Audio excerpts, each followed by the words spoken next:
No, Good no evening stress, and no stress. good evening and welcome to Guna Matters. Whether it's evening or morning or afternoon, wherever you might be, touch the like. Obviously, we follow us on Twitter, on TikTok, and also on Facebook. Now, I've got a very nice panel tonight, and let's go into it and introduce them. Right, Neil Reiters, Liverpool supporter, very much a Stones Liverpool fan, I'm sure. Welcome for Definitely the am. welcome for the first time to Guna Matters, and I hope you will enjoy it. Look, I always say if even if it's one or two people watching, then I am okay with it. I talk to people on the panel, and whoever's out there listening to us and want to join in, you know what? It's all about the chat.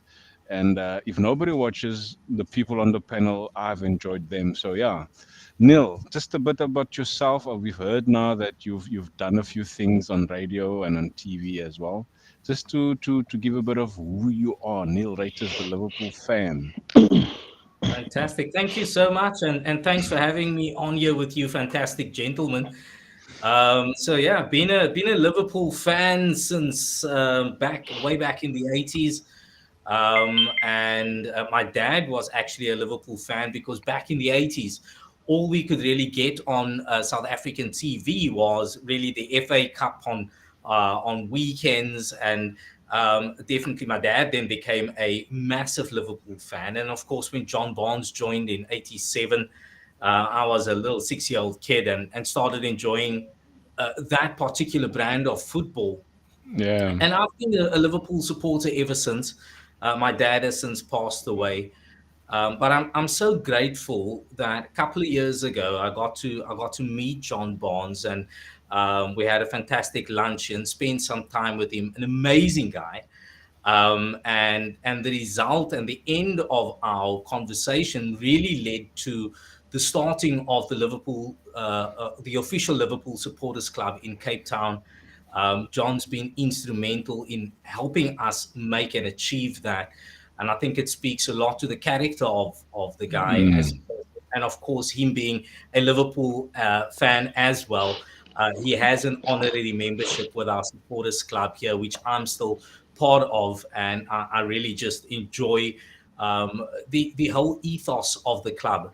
And one of the things that the club has built itself on in recent years, and which is now our slogan, is Liverpool Football Club, the world's greatest footballing family. And I'm happy to be part of that as an avid Liverpool supporter.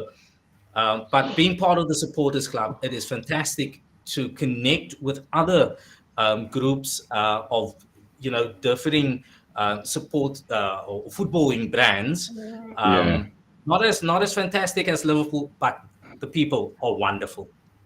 Oh, the that's great. diplomacy's got out the window straight away. Yeah, this is just have to put it in there. The best, and yeah. Right. Good evening. What's his face? Byron Diamond. Oh, it's the second time. Welcome, Byron, for your support on Robin and obviously Guna Matters. Robin, how was your week, my man? No, like I said earlier, I had a good week. The Friday started not so good, but it's ending well. It's ending well here amongst you fine chaps. So I'm ending it well, ending on a good note. Now, Robin has been with me 2 weeks ago for the first time as well, and you'll probably become a regular. And Des, I mean, he's not as bad as Quentin, though. Just to put that in there, Oh no, I'm sorry, he's not as bad as Robin, Robin, Robin, Robin. Listen to me now, right? Listen to me, right? Quinton, I've got to be honest with you. He's like a brother from another mother. Okay, Quinton can say what he likes because I'll just come back at him and he bounces back at me. So basically, I'm giving you permission to do the same thing, okay? Because at the end of the day, this is how this works. It's all about, yeah, okay, view your opinion because your opinion matters, yeah? But end of the day, don't, guys, all I'm saying with me, you don't have to hold anything back. Say what you want to say because I won't be offended. But I believe me when I tell you, I get as good, I give as good as I get. Okay, Of course. so That's good to hear. Good to hear. that means for you as well, Neil. That means for you as well. Just as we say in the UK, just bring it. All right, because that's what it's all about. Just bring it. Bring it. Definitely. Great stuff. All right, guys. So let's get into our first segment of the show. It's obviously, uh, well, that is the ad.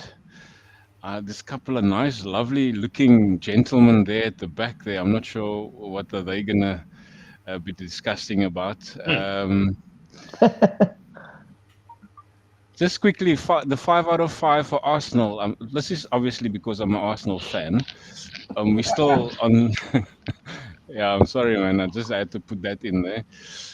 We're still on top, Mr. Raters. I'm sure you know that. For sure. For Uh, sure. 5 points clear if memory serves. so yeah, we're on 69.5 points clear. 8 points clear, in fact, Oh, from eight. 8 points Oh, clear goodness. from City. Yes, and then of course there we start our own website www. There's no end to that W. Um, Yeah, where's the dot? There's no dot. yeah, there's no dot there. That's all flowing. And then, of course, that was the last 5 fixtures. We won at home 1-0 to Leicester, 4-0 to Everton, 3-2 to Bournemouth. What a comeback game.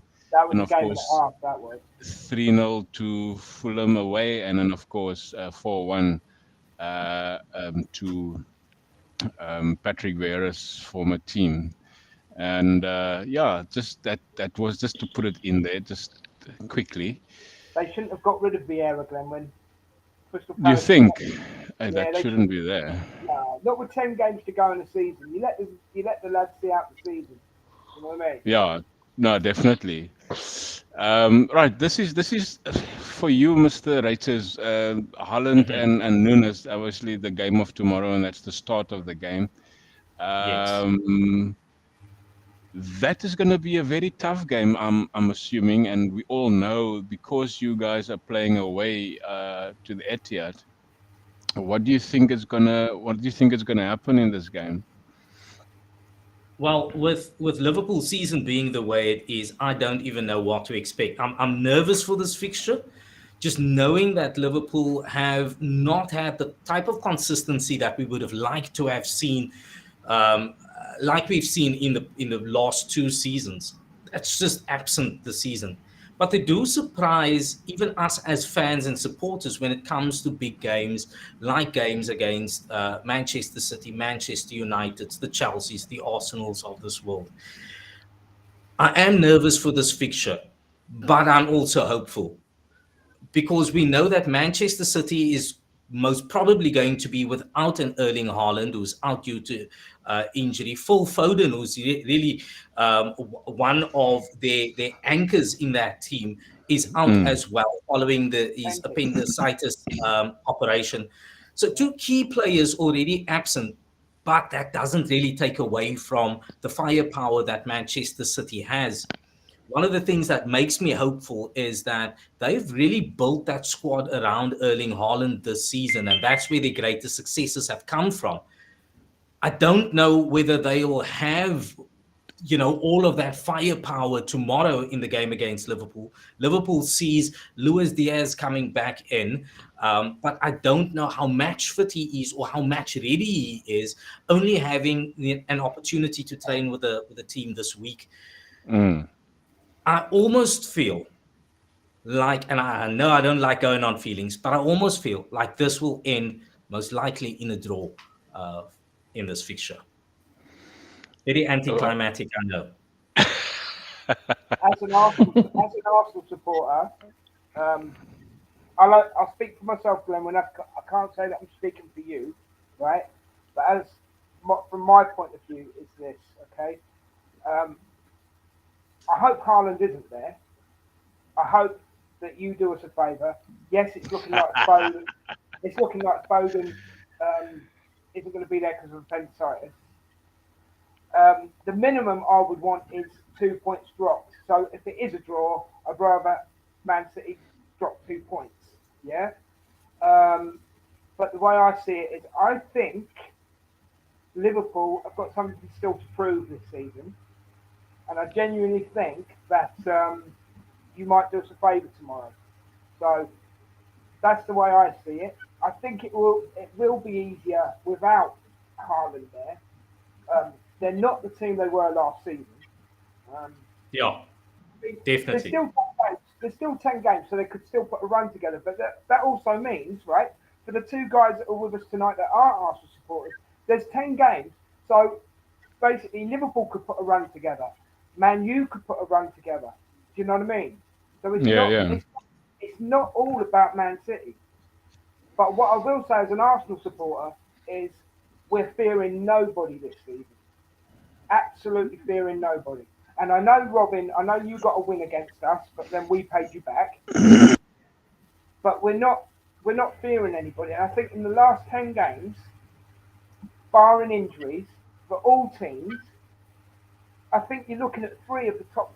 You could be looking at three of the top four, in that, and that's me being totally honest with you. So the three of the top four is obviously the Man U, the Liverpool, and the Arsenal.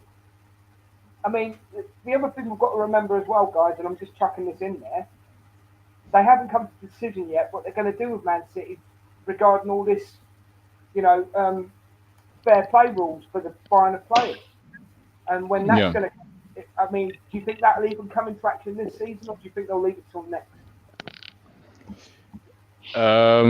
Just quickly, it's from Byron again. It's nice to see Des and Neil supporting the Ten Hag hairstyles. Thanks for your support. I've got no choice. Des, was that a question posed to Neil? It was just a general question for everybody. I mean, do you Okay. think Man City are going to have points deducted, if it is points deducted, because we still don't know what it is yet, but let's just say it's points deduction. Do you think they'll lose them this season, or do you think they'll wait till next season? But then that to me seems pointless if you do it next season, because they committed the offence this season. I don't know. What do you guys think? Yeah, yeah. I'm still on the fence with that. I'm not even sure if it's going to happen this season. I doubt it because we already this deep in the season. I don't know. I don't think it will happen now. Yeah, I support you on that, Glenn, that if it had to happen this season, it would have been done by now. I mean, there's only 10 games left. But I do believe they might start the new season on a negative. If found guilty and UEFA maybe comes in with their thing for Champions League, but from the Premier League, if anything should happen, I think it would happen early next season, and they would start in a negative. That is the way I see this thing playing out. If not, nothing is going to happen, and they're going to pay a fine as they did the previous season, about 2-3 seasons ago, when they had to just pay a fine, which I hope it doesn't work. Which it doesn't come to that, basically. 20 million was a fine, I think. For those guys, 20 million is nothing, man. It's nothing. Change, yeah. Neil, your take on that? Yeah, the rules and the laws aren't very clear. And so I think all we can do is speculate at the moment. I also don't see with 12 games left or 10 games left of the season that anything will be imposed on them now. Otherwise, it's got to move very quickly. I don't see that unfolding as quickly as perhaps we'd like to.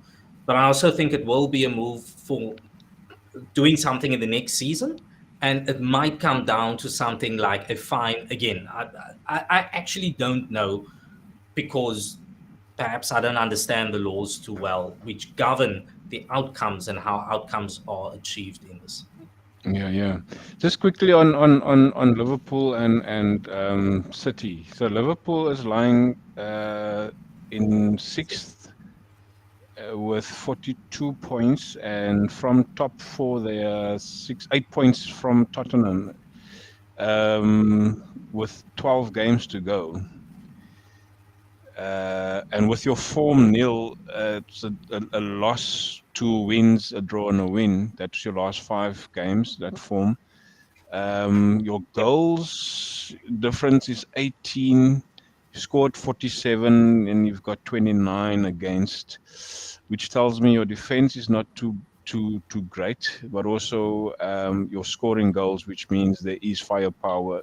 So with that being said, you've got to win about 3 or 4 games to run to get to a top 4 spot, considering Newcastle and Tottenham losing. But I think Tottenham will fall away. The only problem for Liverpool could be Newcastle. The only problem for Liverpool could be Newcastle.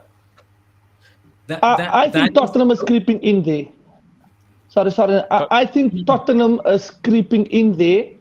I think this is new territory for Newcastle. I don't think they have the players or the experience to guide them through the championship rounds. Tottenham has been there. But the next 3 to 4 games for me, I think will determine how the top 4 will end. Because, I mean, United has Newcastle coming up. So if United wins there and City wins Liverpool, it puts City on a back foot because Tottenham's already in the top 4. So it's up to Tottenham to consolidate that top 4. So for me, I think the next 3 to 4 games will determine how that top 4 will look.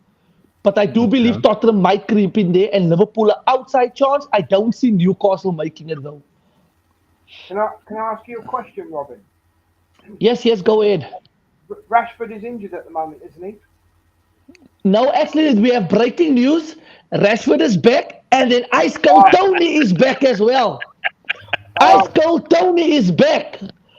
I just need him for 10 games. I don't care if he gets injured after the 10 games. I just need him for 10 games. That's all. I was a little bit worried for you because I thought if Rashford wasn't available, who's going to score the goals for you? I don't see anybody. You know what? Look, Rashford has had a good season. We can't take that away from him. I'm not saying he hasn't. He has. No. I also saying, but listen quickly. I do believe Rashford had a good season, but he has also at times been selfish. So if he should go, I do think there will come other players in there that can score. I mean, especially if Anthony is back, not Anthony, but Anthony. You know, the Frenchman, not the Brazilian. There are other guys around there that can score. Bruno is back. Eriksen is a week too early. But there are players around by United that can do it. I just think Rashford had the cream of the crop this year where most chances fell to him because there was no Martial. And obviously Vegas is more of a defender, a box-to-box, a midfielder than a striker. Okay.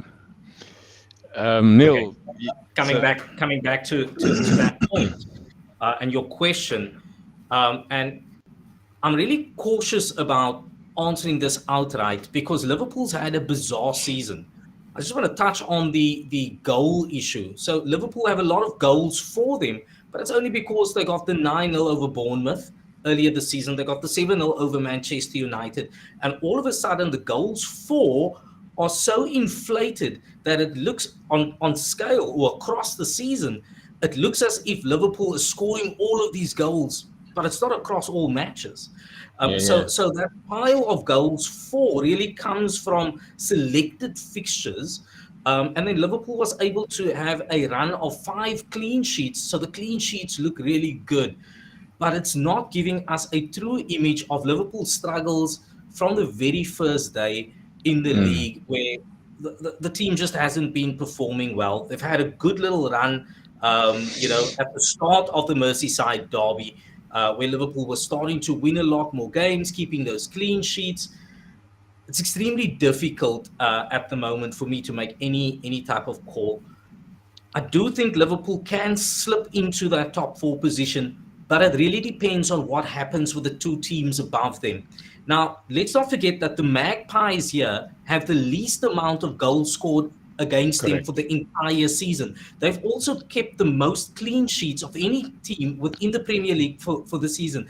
So Eddie Howe's defensive game with the Magpies is not something to be laughed off or set aside. He's trying to defend the position that he has at the moment. And of course, that's going to give him job security as well. So if he needs to throw bodies behind the ball and, protect the goal, he's going to do that.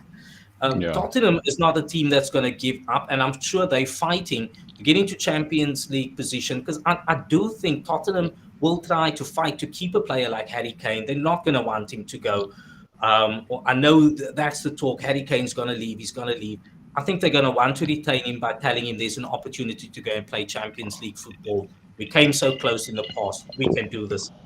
Well, Yeah. And so it's going to be very challenging. Liverpool's going to have to overcome those hurdles just to get into a top 4 spot. And looking at the next 3 fixtures, they are not easy ones, except for the game next week, Sunday, which Liverpool basically already has in the bag. Cool. so, So can I just say yeah, go something? for it. Go for it. It's my understanding, and some of the things that I've watched and read, Robin may know more than me, but I believe that Man United have already put in an offer of 80 million for Kane.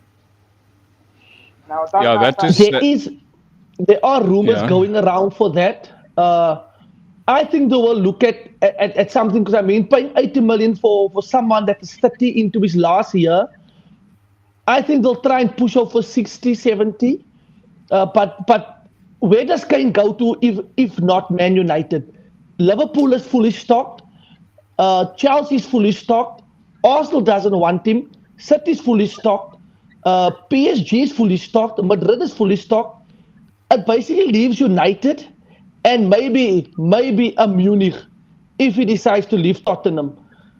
So where does he go to? So if he plays the game well and he puts a transfer in, I do think we can get him for a much cheaper buy. Because I don't think Daniel will want him to leave for the free or next year. He has one season left. So hopefully we can get him on a cheaper buy. I have to ask this, right? So let's just say you have put in, let's be hypothetical for a second, right? Let's just say you put an £80 million bid in for Kane. I mean, you paid £80 million for the fridge. You paid £80 million, so surely Kane must be worth more than him. And let's be honest, he hasn't played well for you, has he? Do you know what I mean? Now, So, you know what, and I think lots of people get this whole thing of Harry Maguire wrong. I don't think Harry Maguire is a bad defender. I just think he does not suit a high line team. So any team that is playing with a high line, Harry Maguire will fail. The reason he performs in an English jersey, he's playing with two holding midfielders. He is protected. Either they play with a 2 or they play with a back 5. The same that they were playing with Leicester, they used to sit deep. So I'm not saying he's a bad defender, but if he should go to a mid-table team like Everton, maybe a Newcastle, a Fulham, one of those teams where they do sit a bit more back, just head of the ball, a more traditional defender, stand still, head of the ball clear, then I think you will still mean something. But in a United or in any top team playing on a high line, I'm sorry, Harry Maguire does not fit the modern day fullback basically, or centre back. Wow, that's such a valuable insight. That's such a valuable insight. True. Yeah. True. All right. Byron is saying the investigation is done by the FA. So if City are found guilty, the FA can deduct points and enforce relegation. The FA will provide the case to UEFA, which would decide on a ban for City. But it's not confirmed yet. And he's also saying, yes, Mr. Des. I'm not sure what is he referring to. So Des has said so many things, and he's agreeing with Des. And of course, I think 60 mil plus Maguire. Well, yeah, you've heard now the mouthful of the Maguire from the Maguire fan. No, don't get it wrong. I support him in a United jersey. I support him. I'm not sure if you remember a while back when United bought Harry Maguire. There came an Englishman out, they interviewed him, and he told us, and he said in a few years, Harry Maguire won't be a United player. We will cry in our hands for letting Chris Smalling leave. And today, Chris Smalling in the Italian league, where defense plays such a big role, Yeah. Chris Smalling looks good. He had pace, he had ball control. I would have him as a backup than having someone like a Harry Maguire, and even to an extent a Lindelof as well. I do miss Chris Smalling, to be honest. Yeah. Just sorry, man. I forgot to say that I do have load shedding at this stage. In the next 2, 3 minutes or 5 minutes, then my power will go back on. Therefore, it looks very dark in here. I don't know if you've seen the what's the name ad. It's very dark in here. Now Yeah, man. the conversation is bringing lots of light here, so I didn't actually notice it's Yes. Yeah. dark there by you. It's too much light. Yeah, no, definitely. Now, look, I mean, the insight of Harry Maguire, you know what? That was a good comeback story, or rather response. And I think for Harry Maguire, it's so true that in England he's doing pretty well. Whereas for club, I think he doesn't fit the bill for Mr. Ten Hag, or was it seven? Was it seven up Reuters? Telling you. I'm telling you.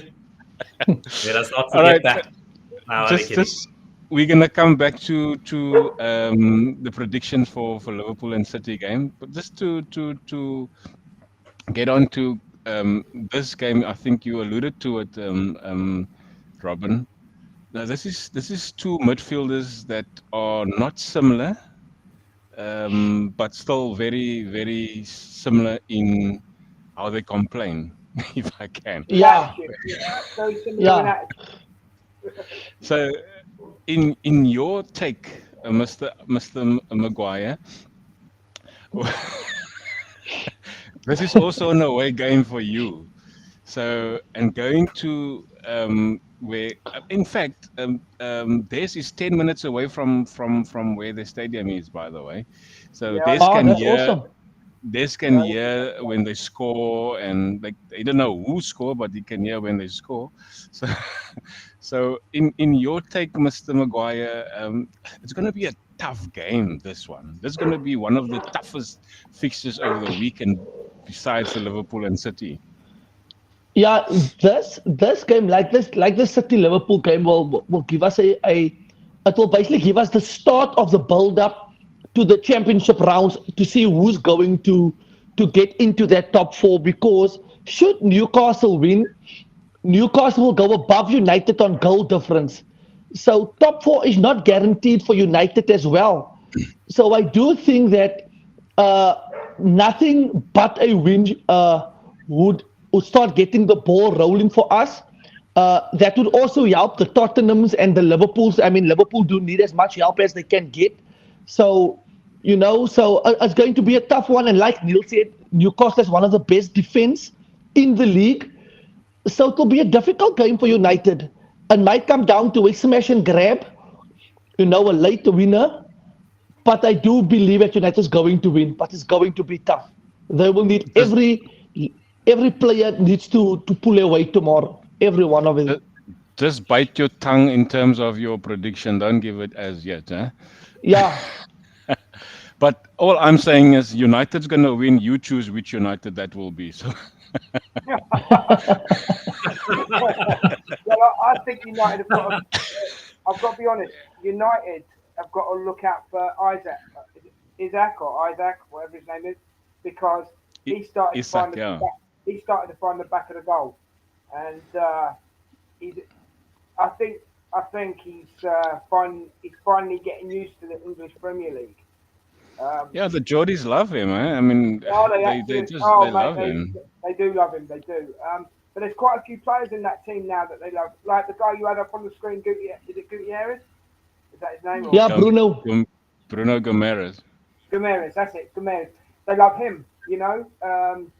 The Almiron. What a season he's had. You know. Oh wow, Yeah. Yeah. Your wow. defense, Robin, with respect, with the utmost respect, right? Your defense tomorrow is going to have to be on its game. it's No, gonna. like I said, Definitely. everybody will have to bring their 2 cents worth tomorrow. Everybody will have to bring their, like we say Most here in South Africa, in rugby, in Afrikaans, jy moet jou pond vlees can bring more. You know, bring your meat. You know, you need to bring your Bring your meat to condom. the game tomorrow. So, it's going to be a tough one. It's going to be a tough one, and I got the feeling it's going to be a smash and grab for a united team. For a united team. Not sure which one, but it will be a smash and grab. Sorry, yeah, man. Yeah, I'm struggling here with a bit of technicality. If I'm gonna disappear for a little, just continue, guys. My battery of the laptop is now cached, but I've got my Awesome. phone on hand as well. But nonetheless, so yeah, it's gonna be a tough one that for you. Des, you will put on the group that they scored, right? yeah, Yeah, that's yeah. gonna be a nice game. In fact, for the sake of banter, United is gonna win. So, there's my power on. Great stuff. Power's back on. Fantastic. Power is back on. Yay! What a So, win. What a win. Des, we thank celebrate these things in South Africa. yeah, thank you, Mr. Escom. Yeah, so that's gonna be a tough one. So I'm not gonna ask for your prediction now, Mr. Maguire. I'm gonna just leave it at that.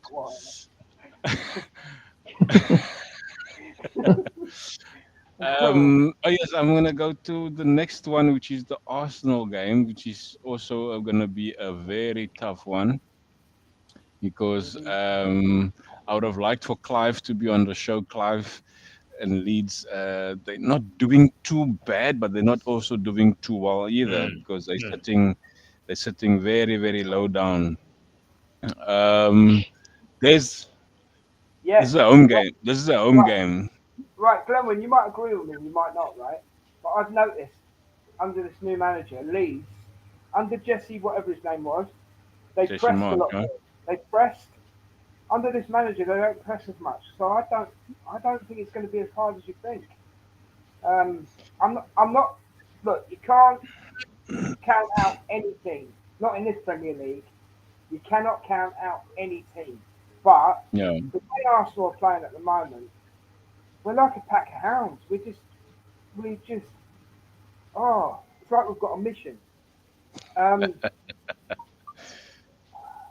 Do you know what it is? It's that point where it's who's playing and not playing. Um, that's going to make the difference. You know what I mean? Yeah, So, yeah.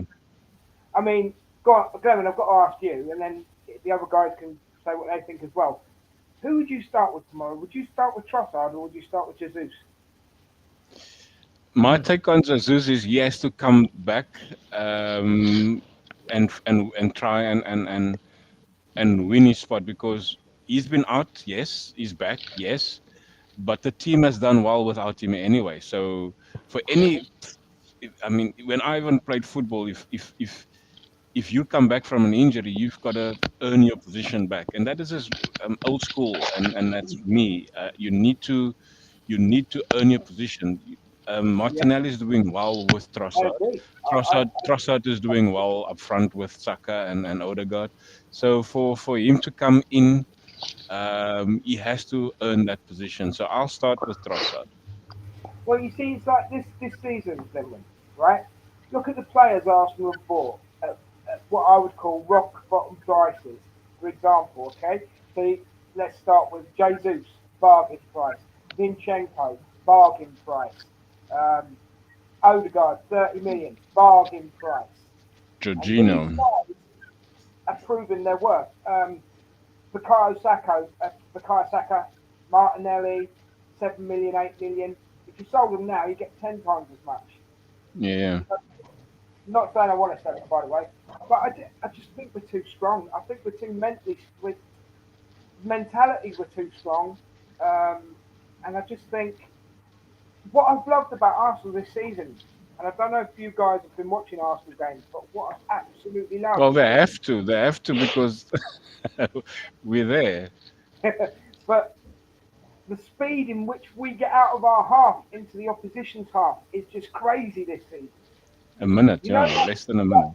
let me give you an example, guys. Last season, we would pass it sideways, then pass it back, and then pass it slightly forward, but then we'd pass it sideways and go back again. This season, it seems like we're just going forward, forward, forward, forward. No, yeah, we do pass it back to restart a play, but when the play's initiated, we're moving forward, forward, forward, forward. And it's just the way we are playing from the back and how we get into the opponent's half so quick is just absolutely it's impressing me. And yes, we are a different team with and without Partey, but then we've got Odegaard who brings something. We've got Xhaka, who is the fourth striker. You do realise we've got four strikers because we've got Xhaka now, right? Yeah. Xhaka's a legend, right? He's becoming a club legend. Yeah. I wouldn't go that. I wouldn't go that far, No, Mr. Des. yeah, but this is my He has opinion. done well. Can I just say this is my opinion and it matters, okay? Right? And you know when he's doing this now, people are saying, "What's that celebration about?" I can tell you what it is. He's doing it to his daughter. Yeah. Yeah.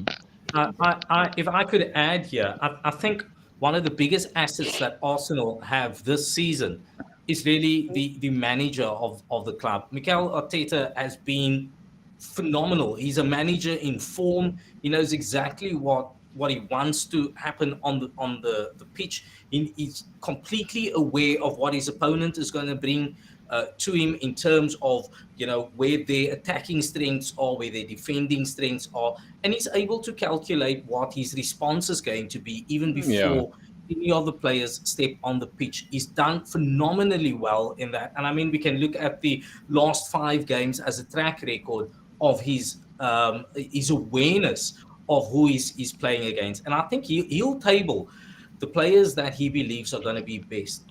With that said, I do think he might field Jesus in this match. Okay. That's a fair point. But as I was going to, I've only got one concern about playing tomorrow, playing Leeds.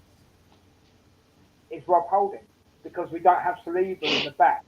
But with respect, again, Rob Holding in the last 2 games that he's played in has played really well. Yeah. So even when you think, oh, that could be an issue, we're even sort of controlling that situation. Do you know what I mean? So you make fair points about the manager, but to be honest, Arsenal is a complete unit this season. Yeah. From the manager to the goalkeeper to the strikers to anybody involved in the team. Yeah. We are a complete unit, and that is what's working for us. Yeah, I just wanna before you go, Robin. I just wanna Mr. Arsenal podcast. I think Des, this is Paul Bray, yeah. It could be. Yeah. How's it, Mr. Arsenal podcast? Good evening to you as well. And then, of course, I don't know what this means. Ashley Faru, Arsenal have a test coming up. Face turquoise, covering eyes. Not sure what does it mean. About when we play Man City, I think. He's on about when we play Man City. Okay. And then also be Nick. Sorry, it could also be the one I alluded to earlier when I said Arsenal's got or might drop some points, and next Sunday they play Liverpool. So yeah. Oh, okay. So that's a biased comment then. Excuse me. So that's actually a biased comment then, Des. Okay, Glenn. Yeah. Just my take. Maguire. My take on this. I think Trossard will come in there. If you're looking at current form and the way the team is playing at this specific moment. But I do think this international break might have just put a bit of a damper on the momentum Arsenal was building, and facing a team that is struggling, or not struggling, but they're fighting relegation. It's a bad time to face any one of those teams there at the bottom. And like they say, Arsenal is a unit at this present moment. But what I do see coming from the manager, when he does it good, he's good. But then when things doesn't go his way, he becomes a bit worse than the 2 Brunos we saw earlier on the screen. and sometimes that rubs off on players when things, because this is all new territory for Arsenal.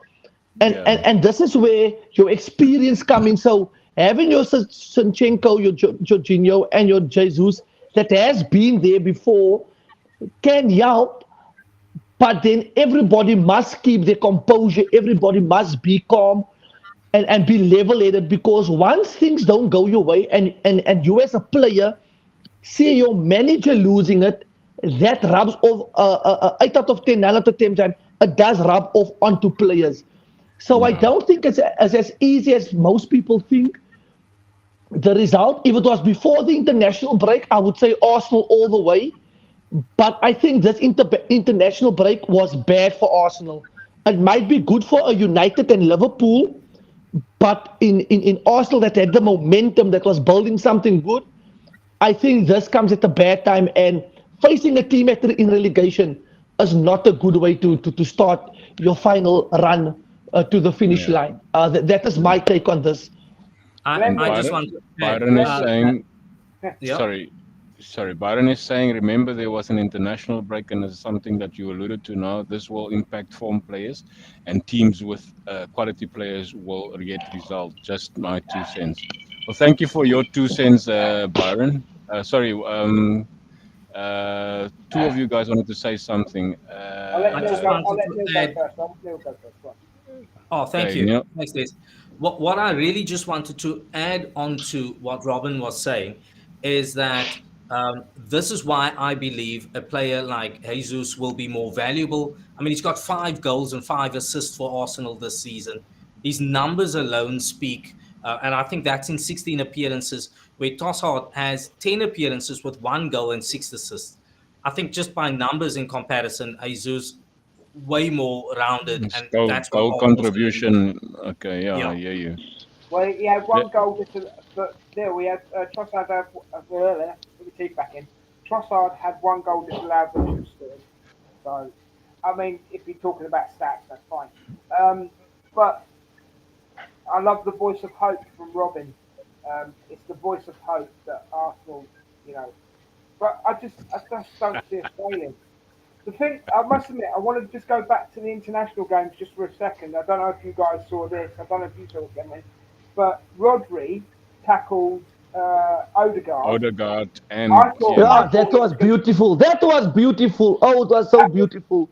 Is that Robin? That was filthy. That was absolutely disgusting. The plural. Was, That was a beautiful tackle. That was beautiful tackle. That is our old school. That okay, we need to win. We need to get to the league. How are we going to win the league? Let's take one of the main players out. It's not in a derby game. Let's take him out on international duty. If I get the red card, it doesn't affect the Premier League.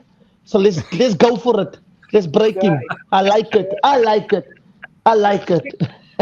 Never kick him off the stream. He's being dirty. You. Yeah, no, definitely. Sorry. Yeah. Sorry, that was now premeditated. Yeah, no, look, I mean, I saw that it was a bad tackle. Yeah. It was a really bad tackle on both him and on Tierney. Tierney is still out, by the way. Nah. It's not going to be available. So, yeah, I mean, you obviously now saw the prefix of what I wanted to talk next. So, sorry, man, I just want to go back there. Can I just say something about Tierney, Glenn? Yeah, yes, while I'm searching, yeah. I'm worried that Arsenal are going to lose him this summer, and he's going to go to Newcastle.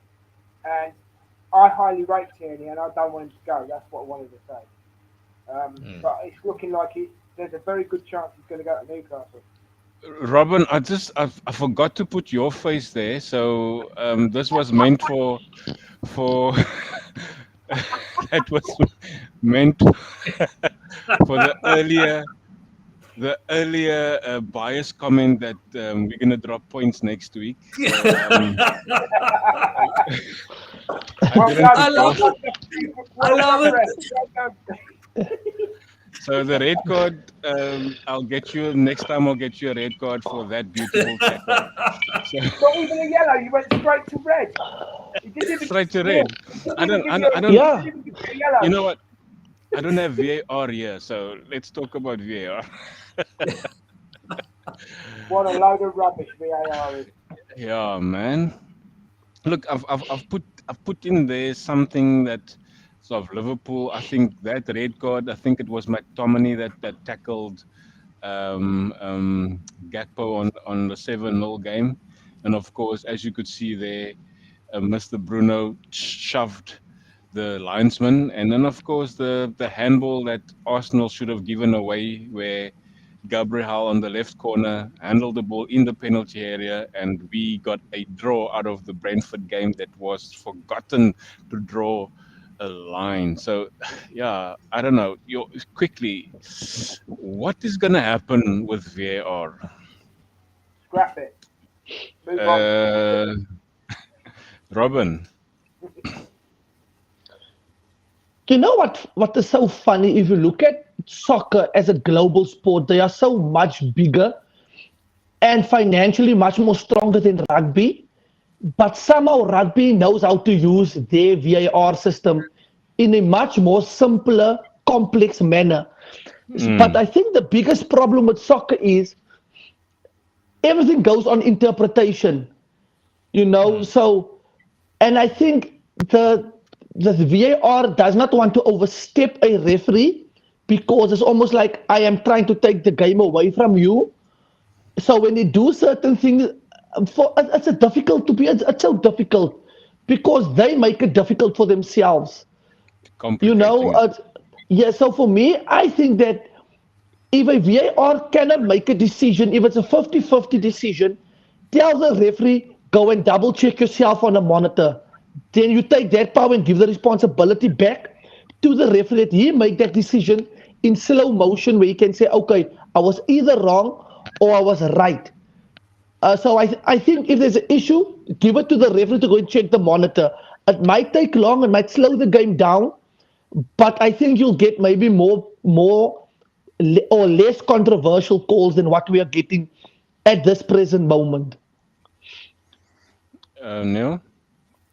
Well, for me, when we look at any piece of technology that was implemented in anything, of course, it was implemented to bring about improvement and greater accuracy, and that's, I think, exactly what VAR is bringing in.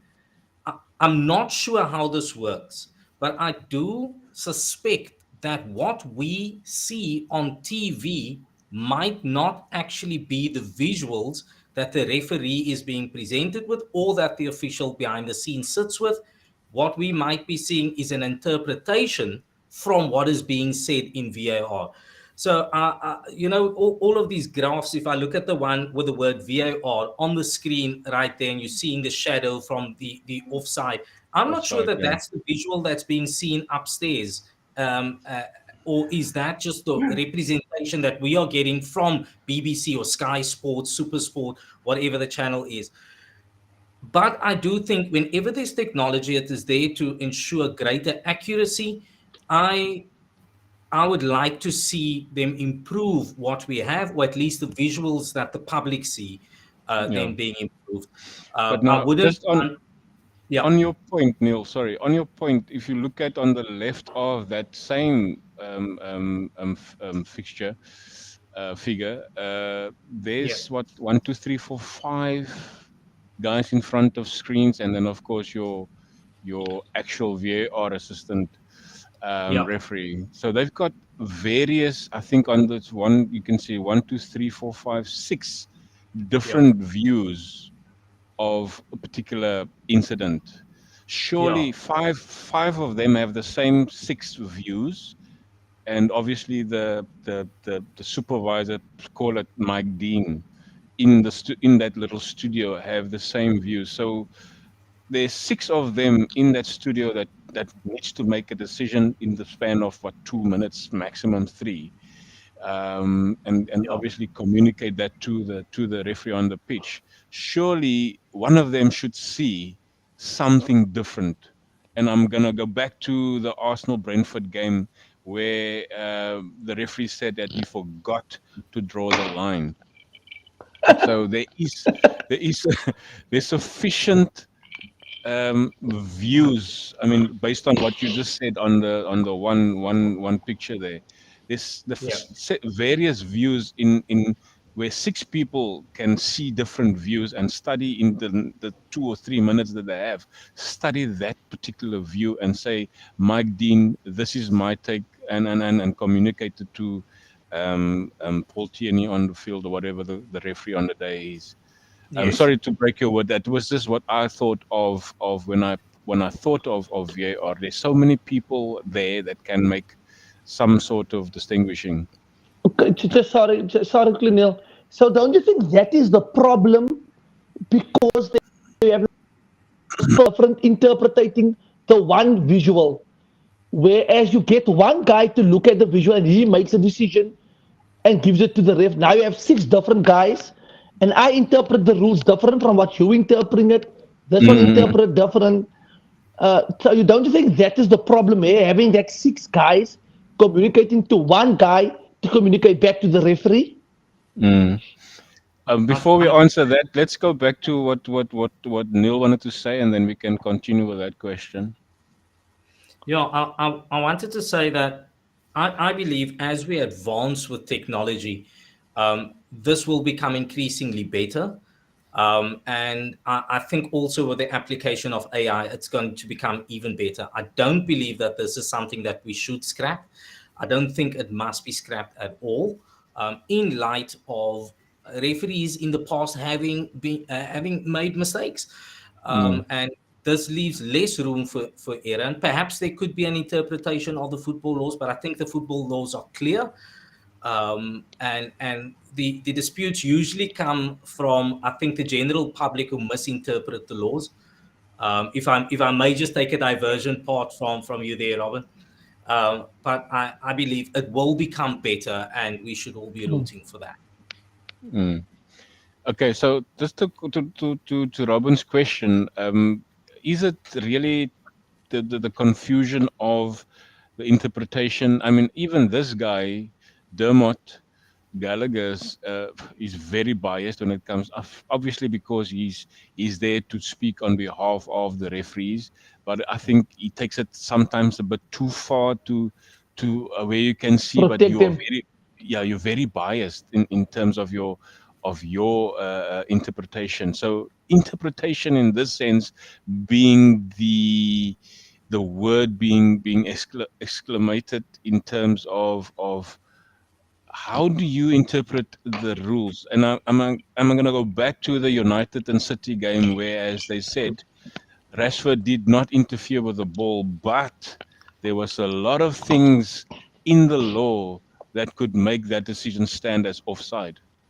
So again, it's interpretation of the law of every different person on the pitch and in the VAR room. So you can answer as to what Robin has asked, but that was my view. So interpretation of the law, it confuses everybody Can I throw my because 2 pence worth in?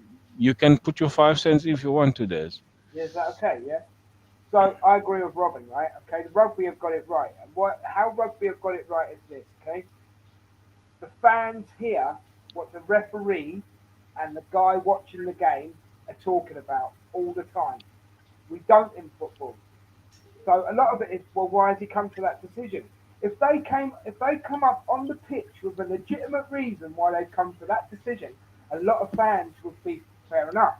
All right, you'd still get your group that would go, no, it's a penalty, it's this, it's that, it's this. But the majority of the fans would say fair enough. Okay, this I think could be implemented. I'm not quite sure if it was Neil who said it or Robin who said it, right? If there's, get the referee to go over to the monitor. Use the fourth referee to look at the monitor because it would save you time. They're mic'd up as well, okay? And all they seem to do, right, is to stand in between Klopp and Arteta to make sure that they don't leave their areas. So a job. Give them a job. Get them to watch the monitor and say, "Hold on, Dean, Mike Dean, you've made a mistake there. Blow your whistle. Let's sort this out." Yeah. Yeah, Okay. yeah. Um, and the thing we're missing here, guys, I think, or we've probably said it in different ways, okay, is this. VAR isn't the problem. Human error is the problem. VAR works. It's the person working it that doesn't work. Hundred You know what I percent. mean? Like when Mm, someone says, mm, "Oh, I forgot to draw a line." Well, yeah. if you guys went to your job tomorrow and you did something that was going to affect your business or your radio show for you, let's say, Neil, yeah, you get a warning or you get sacked. It's as Yeah, simple, it's as simple as that. But you can't. The thing is, with VAR, you cannot sugarcoat it.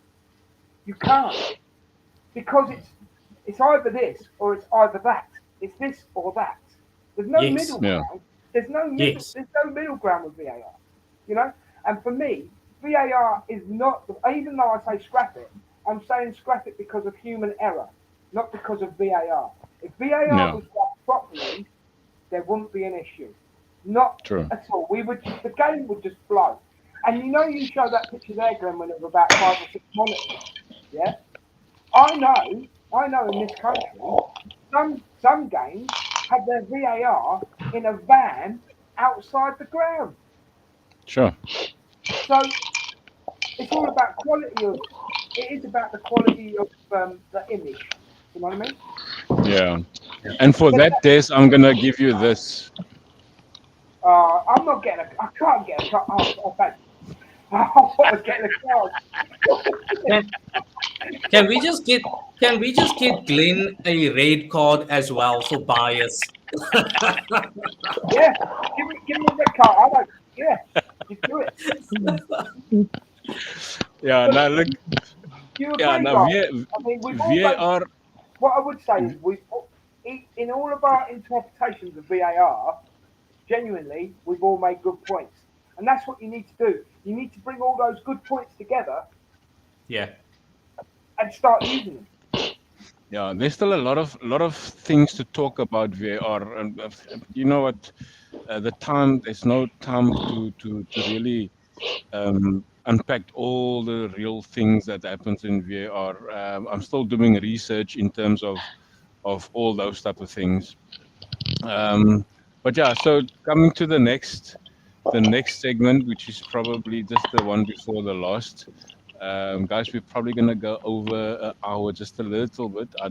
In fact, Neil, I don't normally do more than an hour because I want to keep the fans or the people out there wanting more. So It's just it's it's Neil that drags. It's everything. Neil drags everything. Everything. It's no simple answer by Neil. it's a Liverpool thing, man. So He My will age drag is up. everything. Everyone be dragged. it's a Liverpool thing. So just um, the guys at the back. I didn't put the slide on for just the four of them. I know Liverpool is not going to be really part of the discussion, No, no, but no. They're out. I've, They're out. I've put them there just for the sake of if they can turn it around to get top four. You know what? Then I would take off that hat off or the cap of what's the name said? Oh, Klopp. Klopp. So the question remains for the manager of the season. It's still early, it's 10 games. So some of you guys have got 12 games to play. But surely we could see already. I think Pep or Klopp didn't have a manager of the month yet, whereby I think Ten Hag was for February or January, I think Ten Hag had it twice already.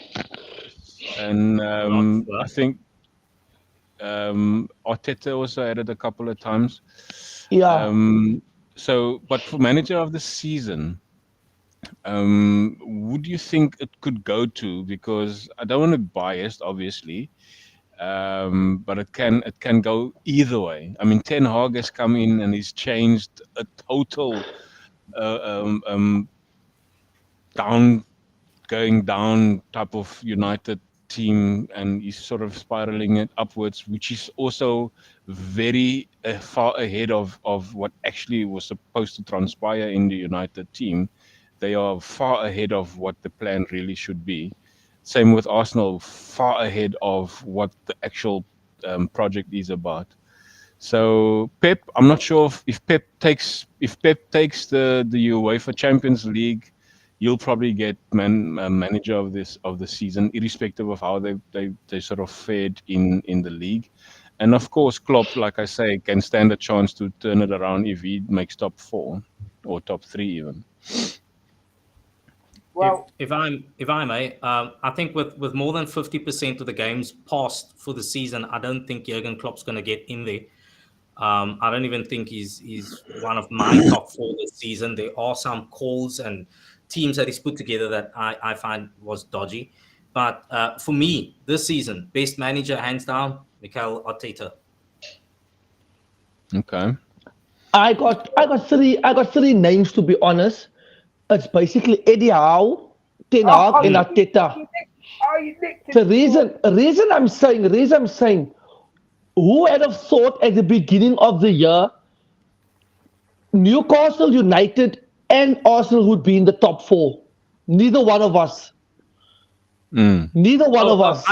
I did. I I did. predicted my team to be third, Wow. and You Des know, also so predicted our team to be third. so my prediction for United was a top four, regardless of where it was, top four, and one of the smaller cups. We have a cup, we are laying third now.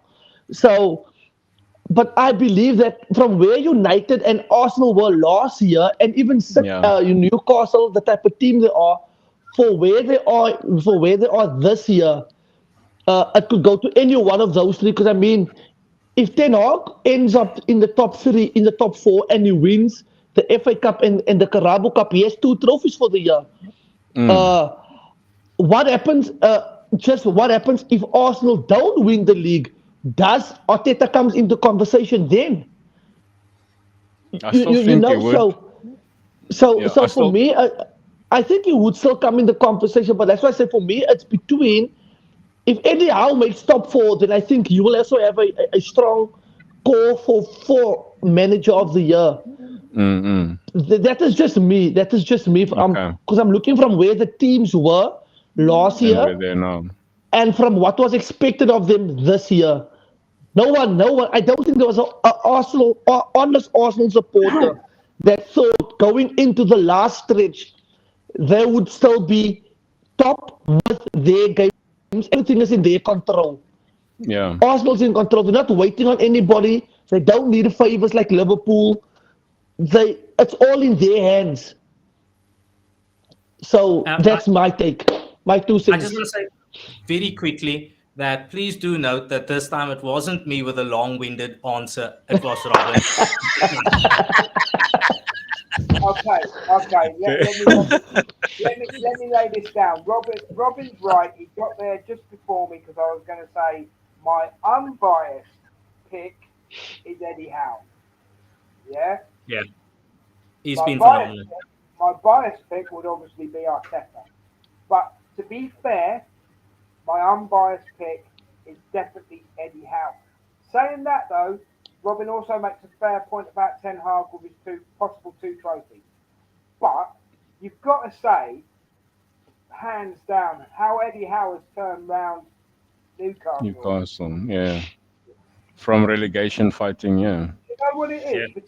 Between all the managers that we've picked, apart from Klopp, no disrespect, Neil, right? But from all the managers that we've picked, there's a sheet of paper between them. Yeah. No, for sure. I'm not even disagreeing this. I'm with you on that. Jurgen Klopp just hasn't been, or at least he's been a shadow of himself from former Yeah. seasons this season. Lots of things happening at Liverpool Football Club at the moment. But yeah, I'm with you on that one. I think the names that we have mentioned earlier are definitely the ones to contend. But I just think that Arteta has a little bit more that he's going for this season. I mean, look at the last couple Yeah. of games. True. Can't argue. Zainu Solomon says hi guys. So does Emerson. Emerson, hi. Emerson is also part of our Arsenal WhatsApp group, and he's also part of the Cannon Fodder TV where myself and Des met. He's also part of that crew there. So welcome, Emerson. So yeah, I think from my side, I'm gonna be biased, but I've got reason to be. Nikola Aren't you Tete for me. always? So, Oh, yeah. Now I mean, there's Des. You can ask Des. I rant about Arsenal if they don't do well. I mean, I'm the first yeah, one to no, criticize. yeah, yeah. I'm the first one to criticize them. So yeah, Mikel Arteta. I mean, from his first instance, I don't believe that the FA Cup he won was really his FA Cup to be won. I think it was still Unai Emery because the players that he had, he obviously he just introduced his own style of play, and but the players that was there was really gearing up for a win. He just brought in some of his own finesse in there. Then of course, ending eighth the first full season, ending eighth the second full season, ending fifth last season, and now being the top of the league with 10 games to spare, 8 points clear. Can I, For that reason, I am the biased option in I'm choosing Mikel Arteta. So he had a good start again by default, but working from eighth to eighth and fifth to a top spot now for the most of the season, that gives my reason for him to be the manager of the season. And then, of course, I won't choose Klopp either. I won't choose Pep either. But Eddie Howe is also in that conversation, and of course, Ten Hag for changing, like I said, changing a downcasted United team into upwards spiraling. So If yeah, sorry, go for it. if if Arteta wins the player the manager of the month, they should name it the Claudia Ranieri Trophy because it won't happen again. hold on a minute. No. Excuse me, gentlemen. Just give me 30 seconds. Robin, listen to me now. Listen to me now. Listen to me now. Listen to me now. Right? Listen, right? Arteta and Alex Ferguson have something in common, right? When Alex Ferguson went to Man United, it never started out straight away for him. He didn't go there and start winning straight away. Yeah. So, and Yeah, you got what? What did you get out of him? 15, 20 years out of Alex Ferguson. All right. So Arteta's done the same thing. So we're going to get 15, 20 years out of Arteta. And tell you what, if he wins the trophy, call it whatever you like, because he's a handsome man. And that's all I've got to say about yeah, yeah. No, Robin, you just had to. that. Maybe bring it. Sorry, mate. Sorry, you just had to. Yeah. So yeah, I was gonna look for something now to give it a Robin a red card, but I can't. No, What are you that don't doing, deserve a mate? red. That don't deserve a red. Come on, Mr. Red. Come on, come on. Hold on, No, Devin. no. That don't deserve a 10 red. game ban. No. 10 game ban. That that was a smart move. You can't. You Hold on a minute. can't. Hold on a minute. It's Hold on a scuffed. minute. Hold on. I've got one more thing, right? Okay. And you had photographic evidence of Bruno pushing the linesman, right? He didn't get a 10 game ban. Mitrovic pushes the referee and he's going to get a 10 game ban. Yeah, but there's Where's the with justice in the that? with the Mitrovic, I think there was more aggression and Yeah. harm, sort Yeah. of wanting Give to Bruno a hurt the 10 game referee. ban. Give Bruno a 10 The- game ban. Again, we'll come to interpretation. I don't forget the word interpretation. Don't forget. Look, that one for Bruno was just a shove, whereas Oh, right. Okay. Mitrovic, No, that's a pat on the back, man. Come on, Glenn. That's like, well done, Mr. Touch Hold on a Judge. minute. Hold on Well a minute. done, Mr. Assistant. Well done. Good call. Good call. you know what, He put his hands on the he put his on hands the on the referee. official. And a lot of There you people go. say, and Dermot in fact said that the referee first put his hands on Bruno. But I Yes. think my interpretation of that is Bruno kicked out to Trent, Yeah. and 20 he game ban. wanted to 20 stop game ban. that, and therefore I think, but that again is an interpretation thing. So yeah, guys, just quickly, Yeah. we are an hour and 10. So just quickly come back to the fixtures of the weekend, your predictions. I think Byron has predicted for United a 2-1. And he has predicted the same for Arsenal as 2-1 leads. Oh, right. Pick him out. That is the United supporter, that one. Come on. That's a I like United that supporter. one. I like I that think he one. But I like that He one. calls it another United win. hey man. Oh dear. Oh dear. Byron, Rob, you know I what? thought you were going to be Byron, alsjeblieft. Why am I there? Sorry, man. Sorry. I put it there because that one was meant for you. I couldn't go so quickly back to get one for Byron and for Mr. Maguire. But I had to just put that one out there. Next time I'll have a red card for every person. I realised I'm going to have a red card tonight. Oh my! I've been hating myself. Generally you get the red cards all over the show. So yeah, Mr. Barnes, what is your take on Liverpool and City tomorrow?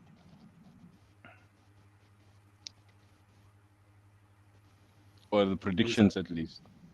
Sorry, Mr. Reuters, I said Mr. Barnes. That's why silence there. Yeah. Who are we waiting for? So I it's a difficult one to call. I think Liverpool might clinch this one with a 2-0. It's going to be a very tough match, but I do think that Liverpool will get the win. 2-0, that's a tough one. It's a tough one. At the Etihad. At the Etihad. Wow. And certainly for the reasons that I've stated earlier. You've got Alisson. Sorry. You've got I couldn't hear that. Alisson's a great keeper. I think 2-0 might be right, you know. And remember, Manchester City is without their firepower. And I've got a feeling, guys. I've got a feeling. Watch this space. I believe it's a 2-0 victory for Liverpool. Okay. Don't worry, That's on record. Okay. That's on record. Byron is saying Arteta will win Manager of the Year. He's got 4 Manager of the Month, ETH 2 and rest 1. wow. With 8 weeks of EPL, and the ETH can catch him. So it's very high, very tight. Okay. So, well, thank you, Byron. You just made up for that 2-1 Leeds defeat.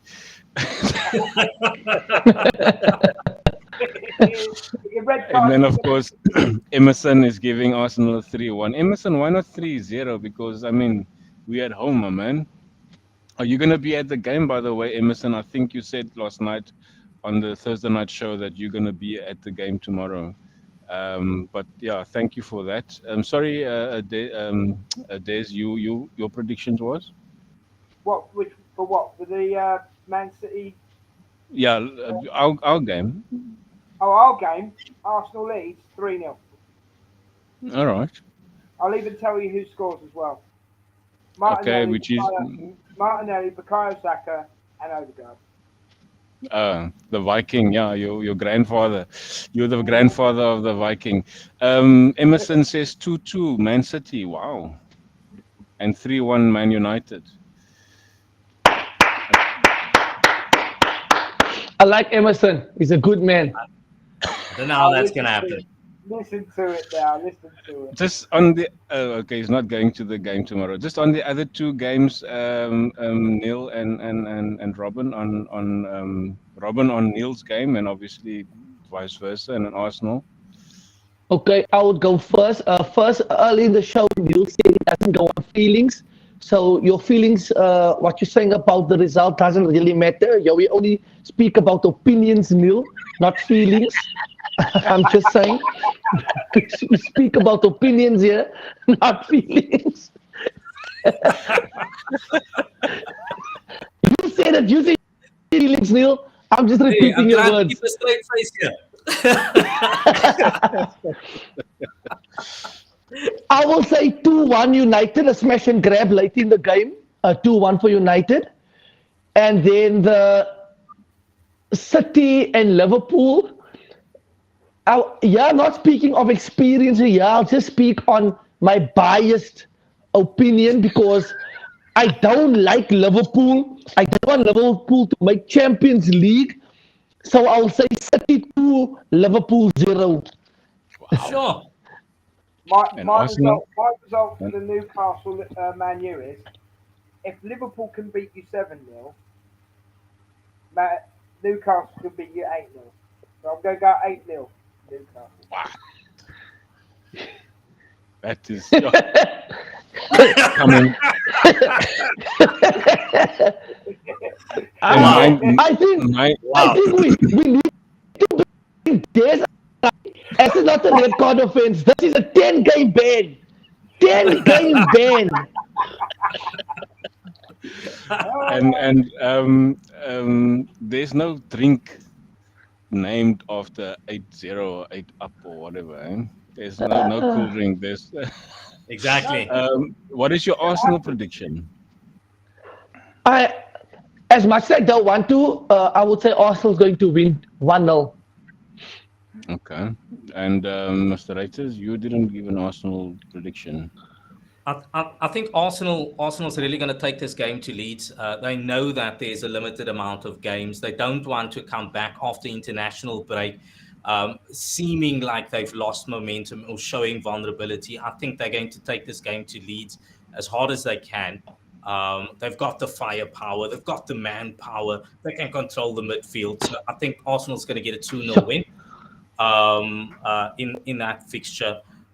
In the Newcastle Manchester United game, I think Newcastle could pull an upset with their defensive game. They're going to be doing everything to keep players like Rashford out. We have to be real about this. With the defensive numbers in Newcastle's favor, it's going to be extremely challenging for Manchester United to break through. And I think on the counter attack, where United have looked vulnerable from time to time, Newcastle is going to snatch one over there. That is my opinion. That is not feelings.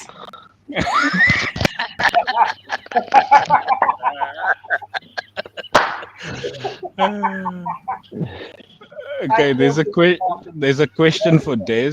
Des, quickly, there's a question from Emerson for you. What is your starting lineup for tomorrow? Rambo in goal, White, Holding, Gabriel, Zinchenko, then midfield Xhaka, Partey if he's playing, if not Jorginho, Odegaard, and then front three will be, I think it'll be Martinelli, Trossard, Saka, because I think we'll stick with what's been working lately. But Yeah, that is exactly what it's going to be. Yeah. Yeah. All right. My predictions for the first game tomorrow, it's City against Liverpool. It's going to be a draw, 1-1 draw. For the Arsenal game, it's going to be a 3-0. And for the United game, it's going to be a 3-1. United. Again, you choose the United.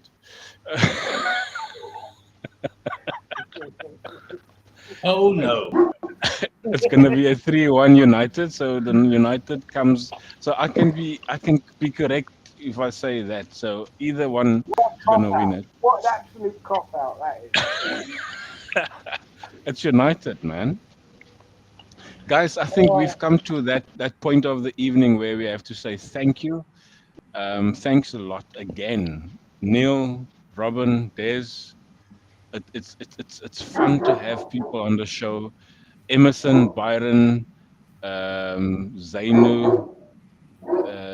Who else was there? Yeah, I think that is it. Zainu, Emerson, Byron. That is the people. Oh, and Mr. Arsenal podcast.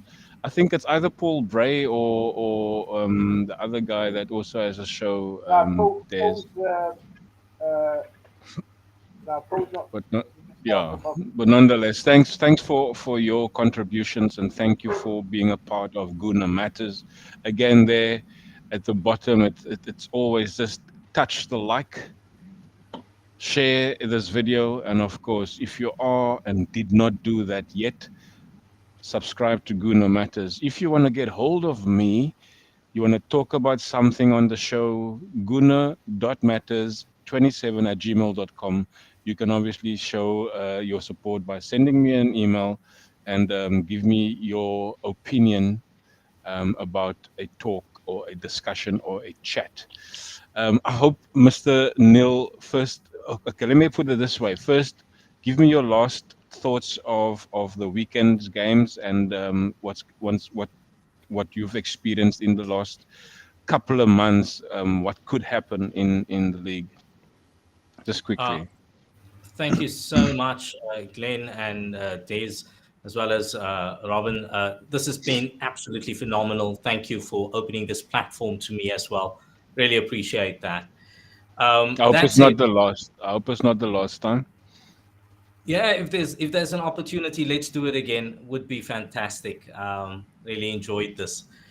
What's left for the rest of the season? I think it's going to be a challenge. Every team is playing for something at the moment, whether it Yeah. is to keep into the top four or whether it is to hold the top four position, whether it is to get out of the relegation zone. There's so much that teams are fighting for, and I think this is going to be the toughest end to the league that we've seen in the last number of years, and it's only going to make for fantastic football. What we've seen in this past season is that there's a lot of fluidity when it comes to football. Just last season, it was a two-horse race between Liverpool and Manchester City. It was neck and neck, and everyone was kind of like watching what's happening over there. Mm, mm, And we almost set aside who else is fighting for top four, who else is fighting for relegation, because we were so focused on that too. On the top, this season, completely different. And this is the wonder and of football, and especially English football. And we've seen that across the last couple of months of football, which makes the end of the season extremely unpredictable. It could be Arsenal, it could be Manchester City, it could be and Man maybe It United. won't be Liverpool. definitely not Liverpool. But that's, I think, what we've got to look forward to, and that's the exciting bit. Who will it be? Our eyes are going to be focused right up until the final match day. Mm, great stuff. Robin, your last thoughts? Just next time, let I go before Neil. How do I beat what Neil just said? The way he just spoke there, like was so much fluidity. It was so much fluidity. How do I beat that? No, So so but so so like this. It was a season of difference.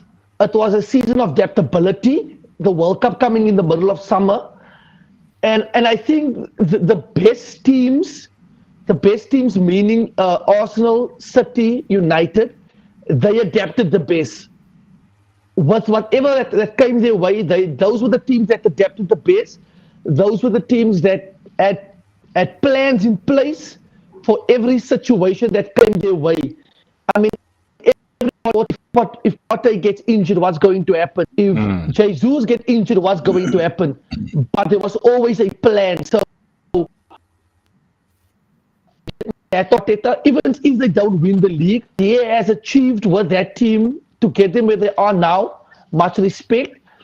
And this has been a good season. I mean, and like Neil said, we are not just watching the top four now. We are watching basically a top 10, because we were all speaking about. We all forgot Fulham and Brighton. That's still there in with a shout. mm, yeah, mm, What happens if they put up a run together? mm, mm. So anything can happen. So it has been a brilliant season. Part of the season, I mean, I got to meet you guys. So thanks for putting me on this platform. Neil, thanks. Glenn and Des, thanks. I really appreciate it. I do enjoy it. I think Neil, me and you, we are a bit behind here. We need to start getting our own thing and start inviting them into our homes now, because we keep for getting sure, invited into their homes. for But sure. but yeah, but like I say, it's going to be a nice race finish to the race here. That's what you call the championship rounds, and this will determine the type of character that young Arsenal team has. Yeah.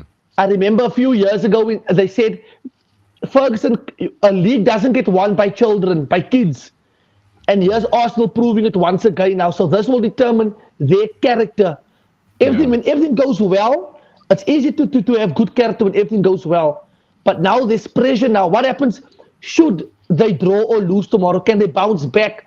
City still has a game in hand. I think a game or 2 games in hand. So all those things are still playing on those young guys.